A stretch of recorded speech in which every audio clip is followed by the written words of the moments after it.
ரயிலில் ஏற முடியாத நிலையில் வாரணாசி ரயில் நிலையத்திலேயே தமிழ்நாடு வீரர்கள் அமர்ந்திருக்கிறார்கள். வாரணாசியில் மாற்றுத்திறனாளி வீரர்கள் தவிப்புக்குள்ளாகியிருக்கிறார்கள். கூடுதல் விவரங்களுடன் செய்தியாளர் செல்வகுமார் இணைப்பில் இருக்கிறார். செல்வகுமார், விவரங்கள். வாரணாசியில் நடைபெற்ற மாற்றுத்திறனாளிகளுக்கான ஜோனல் மீட், அதாவது மாநிலங்களுக்கு இடையிலான தென்னிந்திய அளவிலான தேர்ந்தெடுக்கப்பட்ட தமிழக அணியை சேர்ந்த 7 வீரர்கள் கடந்த 16, 17, 18 ஆகிய 3 தினங்களில் வாரணாசி நடைபெற்ற மாற்றுத்திறனாளிகள் போட்டியில் பங்கேற்றிருக்கிறார்கள். பங்கேற்றுவிட்டு அவர்களுக்கு 20ஆம் தேதி நேற்று அவர்களுக்கு அங்கிருந்து கிளம்புவதற்காக இரவு ரயில் ஏசி ரயிலில் அவர்கள் தங்களது டிக்கெட்டை புக் செய்திருக்கிறார்கள்.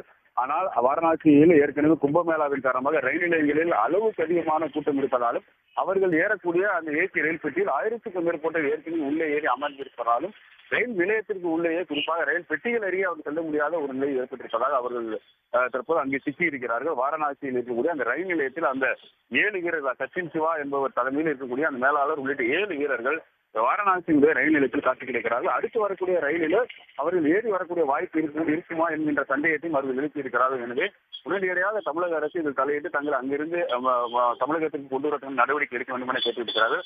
அளவுக்கு அதிகமான கூட்டம் இருப்பதால் மாற்றுத்திறனாளியான தங்களால் இதுபோன்ற ரயில் பெட்டிகளில் ஏற முடியாத ஒரு சூழல் இருப்பதாகவும் அவர்கள் தெரிவித்திருக்கிறார்கள். அடுத்து என்ன செய்வது என்று தெரியவில்லை என அவர்கள் அங்கிருந்து தெரிவித்திருக்கிறார்கள். விவரங்களுக்கு நன்றி செல்வகுமார்.